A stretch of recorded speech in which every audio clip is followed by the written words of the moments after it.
नागपंचमी की पौराणिक कथा के अनुसार प्राचीन काल में एक सेठ जी के 7 पुत्र थे। सातों के विवाह हो चुके थे।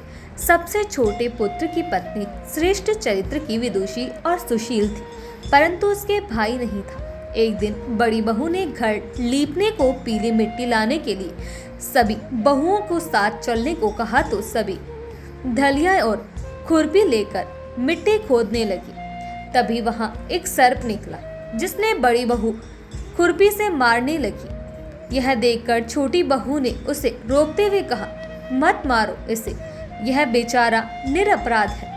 यह सुनकर बड़ी बहू ने उसे नहीं मारा। तब सर्प एक ओर जा बैठा। तब छोटी बहू ने उससे कहा, हम अभी लौट कर आती हैं, तुम यहाँ से जाना मत। यह कहकर वह सबके साथ मिट्टी लेकर घर चली गई और वहाँ कामकाज में फंसकर सर्प से जो वादा किया था उसे भूल गई। उसे दूसरे दिन वह बात याद आई तो सबको साथ लेकर वहाँ पहुंची और सर्प को उस स्थान पर बैठा देखकर बोली, सर्प भैया नमस्कार। सर्प ने कहा, तू भैया कह चुकी है इसलिए तुझे छोड़ देता हूँ, नहीं तो झूठी बात कहने के कारण तुझे अभी डस लेता। वह बोली, भैया मुझसे भूल हो गई, उसकी क्षमा मांगती हूँ।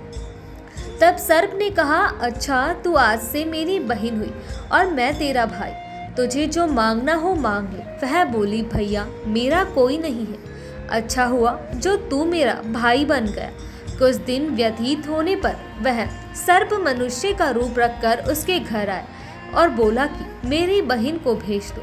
सबने कहा कि इसके तो कोई भाई नहीं था, तो वह बोला, मैं दूर के रिश्ते में उसका भाई हूँ, बचपन से ही मैं बाहर चला गया था। उसके विश्वास दिलाने पर घर के लोगों ने छोटी को उसके साथ भेज दिया।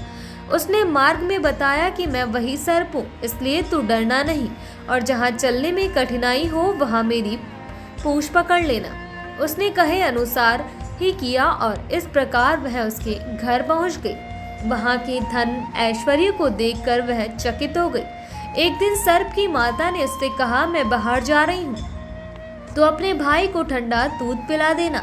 उसे यह ध्यान रही और उसने गर्म दूध पिला दिया, क्योंकि उसे वो बात ध्यान नहीं रही जिसमें उसका मुख बुरी तरह से जल गया। यह देखकर सर्प की माता बहुत अधिक क्रोधित हुई, परंतु सर्प के समझाने पर चुप हो गई। तब सर्प ने कहा कि बहन को अब उसके घर भेज देना चाहिए। तब सर्प और उसके पिता ने उसे बहुत सा सोना, चांदी, जवाहरात, वस्त्रभूषण आदि देकर उसके घर पहुंचा दिया। इतना ढेर सारा धन देखकर बड़ी बहू ने ईर्ष्या से कहा, भाई तो बड़ा धनवान है, तुझे तो उससे और भी धन लाना चाहिए।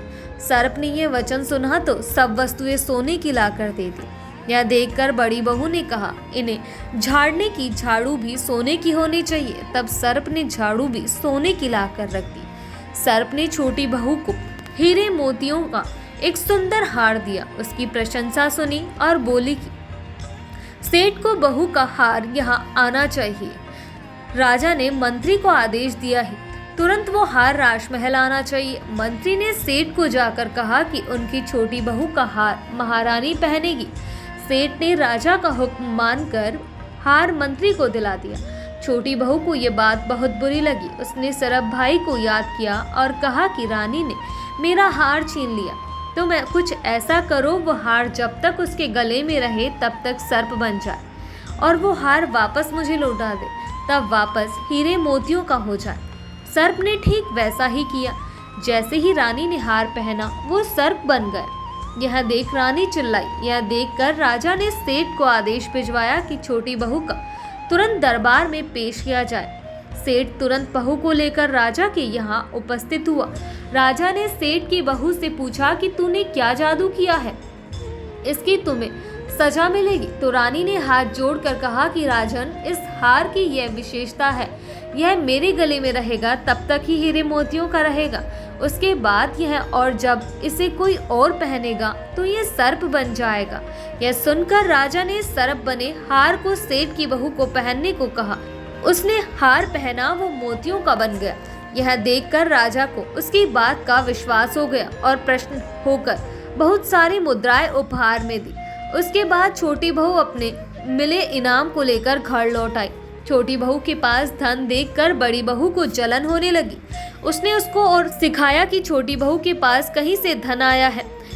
यह सुन उसके पति ने अपनी पत्नी से पूछा कि सच सच बता, तेरे पास धन कहाँ से आया, तुझे कौन देता है यह धन? तब उसने कहा, सर्प को याद किया। तभी सर्प ने प्रकट होकर कहा कि मेरी धर्म बहन पर संदेह किया तो वह उसे डस लेगा। यह देख पति को भी अपनी पत्नी पर विश्वास हो गया और सर्प देवता का सत्कार किया। उसी दिन से नागपंचमी का त्योहार मनाया जाता है और औरतें सर्प को भाई मानकर पूजा करती हैं।